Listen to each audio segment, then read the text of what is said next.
यहाँ अर्जुन अपने सारथी भगवान श्री कृष्ण को युद्ध भूमि के बीच ले जाने के अपने आग्रह का विस्तार कर रहे हैं। वे कहते हैं, उस दुर्बुद्धि दुर्योधन का युद्ध में हित चाहने वाले जो राजा यहाँ इस युद्ध भूमि पर एकत्रित हो गए हैं, उन्हें मैं देखना चाहता हूं।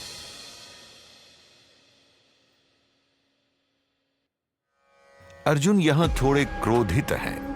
दुर्योधन को धृतराष्ट्र का दुर्बुद्धि अर्थात दुष्ट मन वाला पुत्र कहते हैं।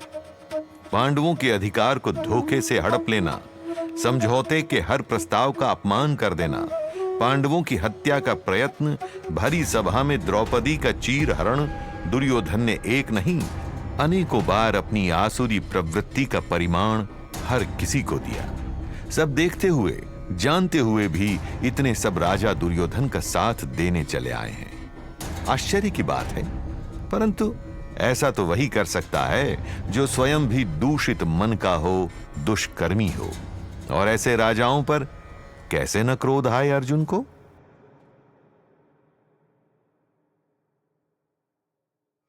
अर्जुन का यह क्रोध स्वाभाविक है।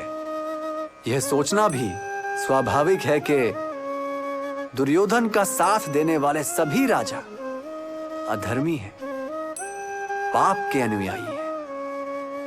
परंतु कुछ ऐसे लोग भी हैं, ऐसे राजा भी हैं जो विवश हैं दुर्योधन के साथ खड़े होने के लिए। शायद उसके किसी पुराने ऋण, किसी एहसान तले दबे हुए, या फिर कुछ ऐसे जिन्हें दुर्योधन ने मित्रता की दुहाई देकर फंसा रखा हो। कारण चाहे विवशता हो, परंतु उसका फल तो उन सभी को भोगना होगा। कोयले से भरी कोठरी में जो भी जाएगा वो खुद पर कालिख लगवा कर ही निकलेगा। और यही होता है बुरी संगत का असर भी। आप किन लोगों के साथ उठते बैठते हैं, मित्रता रखते हैं, हंसी ठिठोली करते हैं, इसका प्रभाव बिना जाने ही आपके जीवन पर पड़ने लगता है। सफेद वस्त्रों पर भी अगर काला दाग एक बार लग जाए तो छुड़ाना मुश्किल हो जाता है। परंतु पवित्र चरित्र पर लगा कलंक, उसका फल भोगे बिना बचना तो असंभव है। ध्यान रखिए अपना।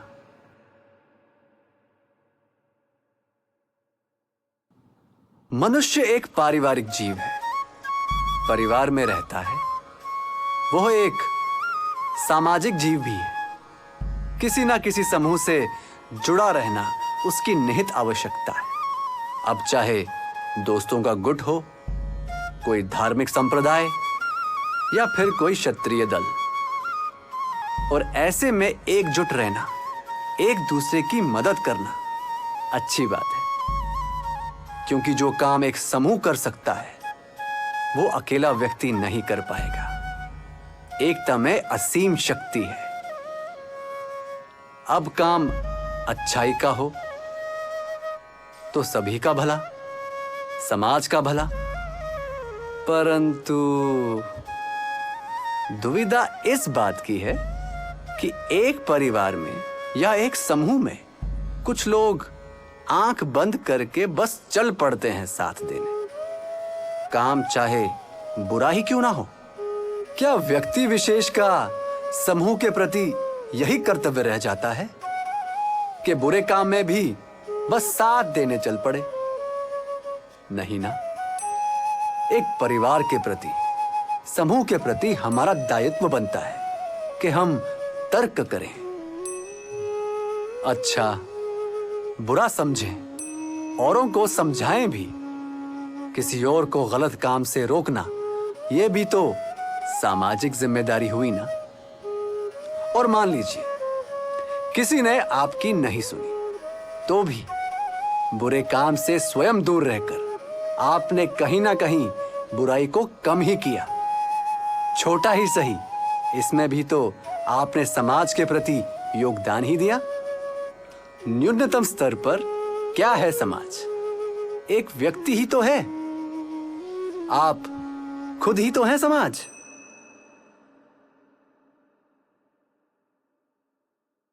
कई राजा हैं जो दुर्योधन का जानबूझकर साथ दे रहे हैं।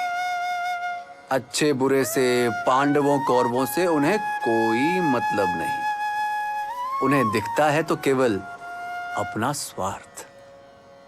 कुछ ऐसे भी हैं जो पांडवों के प्रति अपनी निजी कटुता के चलते उनके शत्रु दुर्योधन का बल बढ़ा रहे हैं। इसे ही तो कहते हैं राजनीति, व्यवसायिक राजनीति। यह शब्द तो आपने भी सुना होगा, देखा भी होगा, शायद इसका हिस्सा भी रहे होंगे। किसी का भला नहीं होता इससे। आज नहीं तो कल ये आदत गिराती ही है। और करना ही क्यों है ये सब? क्या आपको अपनी योग्यता पर भरोसा नहीं?